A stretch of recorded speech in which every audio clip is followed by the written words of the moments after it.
आज सुन रहे हैं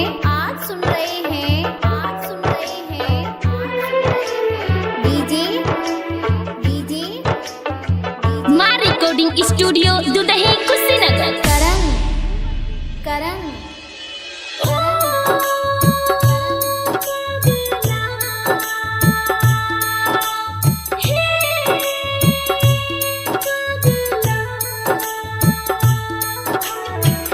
पागल कहता जग सारा रे पगली ससुरा से आज हो ना दोबारा। पागल कहता जग सारा रे पगली ससुरा से आज हो ना दोबारा। आप सुन रहे हैं एजी एंटरटेनमेंट की धमाकेदार प्रस्तुति।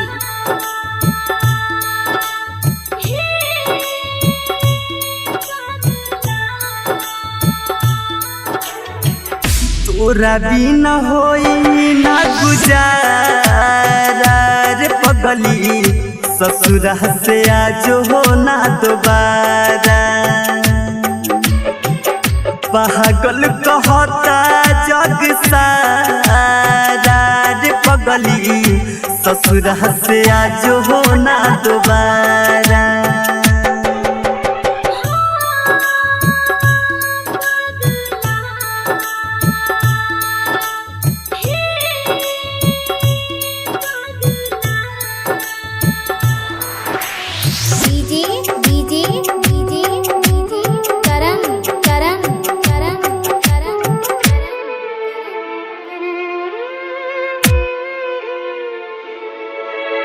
गली से तुहरा गुजरिले तो हमारे लालो गवाहता ना हो।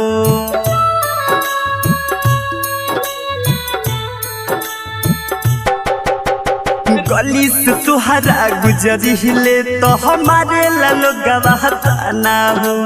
जिंदगी जिए कि अब हमारा ना हम चल बकमन बहाना हो। कहत हम ही वही जाइले चल के कहीं दुनिया बसाई। केहू न बाब सहारा रे पगली ससुरा से आज हो ना दोबारा। पागल कहता जग सारा रे पगली ससुरा से आज हो ना दोबारा। पागल कहता जग सारा रे पगली ससुरा से आज हो ना दोबारा।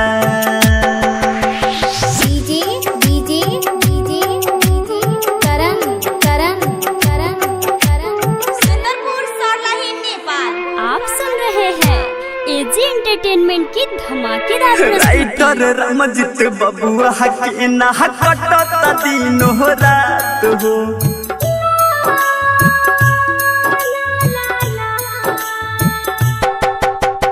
राइटर रमजित बबुआ के ना कटता दिन हो रात हो। याद आवता सुतला में पहले वाला बात हो।